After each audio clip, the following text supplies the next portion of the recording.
Well, it's been a while since I made a video,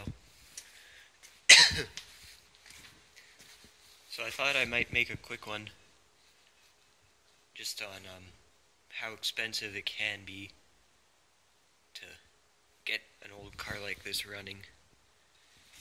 Here, let me plug in these lights here.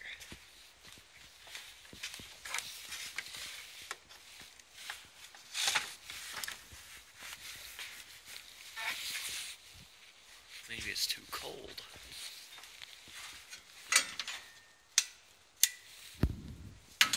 Hang on a second. There, I got the trouble light on. How expensive it might be to get one of these old cars running again if you don't have a surplus of extra parts just laying around. Now, I guess I'll start with some of the cheaper things. Spark plugs aren't too expensive. I actually don't remember what these spark plugs were, but I think between the spark plugs and the new plug wires, it was maybe 50 or 60 bucks. And then you can clean up old points and fiddle around with that, but I just got new points, and the rotor was pretty good. It's not too worn, and it obviously works because the car runs. Now, this is an extra that you don't really, well, depending. Battery cable connectors, or whatever you want to call them. I've got these ones for $1 each, and a battery is one of the bigger parts, and that was $80. But that was the basic stuff that I absolutely needed to buy for this car to run. And the coil works, and we had to buy this heater hose because we could have just plugged that hole, but we want to make this car be functional. I want to have everything work, but I don't necessarily want it to be restored. So just bought this hose to keep water in. But I do know that the water pump works because of the water was squirting out of there. I thought it would just be fine.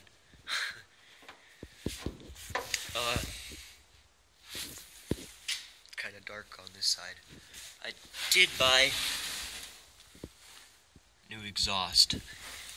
Had someone make one for this car because I didn't feel like messing around with welding and cutting and welding and cutting, and that was $200, but I have a really good exhaust on it now. It's not straight piped, but it's reliable, I guess you could say, because, let's see if I can show it. The old exhaust was absolutely rusted right off. See, you got the muffler and the tailpipe up over the axle. So I'm pretty happy with that, and it's connected on there really good. Also, most people, when they get these old cars running, they don't clean the gas tank and use it. They just use a cheater tank and just disconnect the old gas lines and put the cheater tank right on there. Focus. Right on the gas line there. But I went ahead, pulled the tank off. I didn't need to actually replace hardly any gas lines, except for adding that one down there. You see it?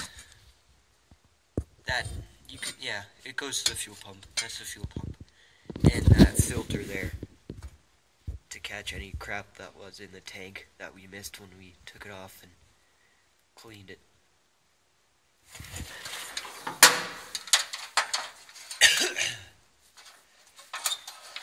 But other things I went extra on. The sediment cup is what you call it. The original one is on the bench over there, but it was usable. But this one, I like it because the other one, it didn't have the nice thing like this, and it was a screw, so you had to get a tiny screwdriver and go under there if you wanted to take that off to take any or empty any crud that was in there. And this one, and the seal was bad on that one, so I would have had to try and find a new seal. But this one had a nice seal to keep from leaking out the sides, and it has, that's a filter, and I see if I can find the original box. See, yeah, this was the original box, I just have the old one in it. See, it had that screw, and I didn't like it. But it has the hardware and the little clamps for the gas lines. But everlasting fuel filter, removes rust and scale, strips out moisture, speeds fuel vaporization, improves gas mileage, reduces carburetor wear, all that stuff. It's kind of neat. It's new old stock. Bought it from one of one of our family friends. He has a farm, and this was in his barn, and I paid $5 for it. Also I got two of them. This one's for a smaller tractor, I think. But see this. Whoops. This one is much nicer. And other extra things that I didn't really need to do. Grab my light here. I painted the radiator and the fender in there. It's not very good. I'm going to do it again. Haven't painted anything on that side. But that was $5 for a can of spray paint.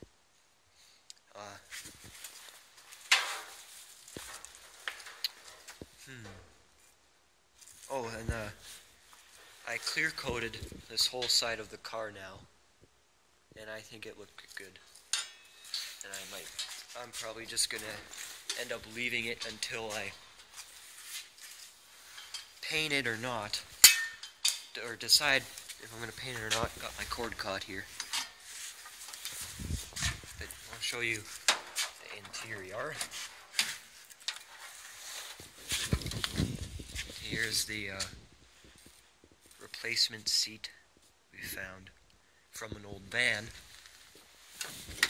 Took the headliner out. I left that insulation in because I'd eventually like to replace it, and that wasn't destroyed.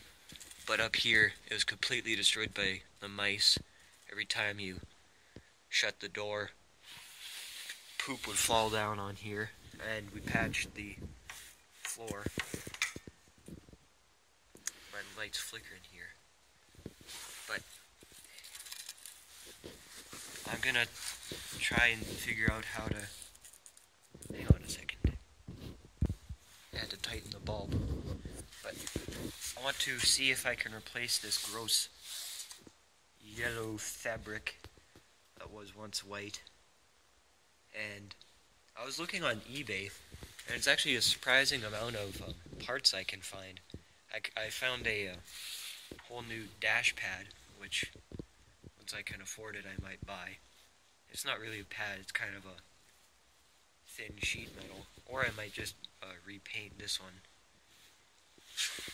But took the back seat out to clean this out, and I want to, once I paint the outside of this car, I also want to paint the interior. So I'll take the doors and crap off.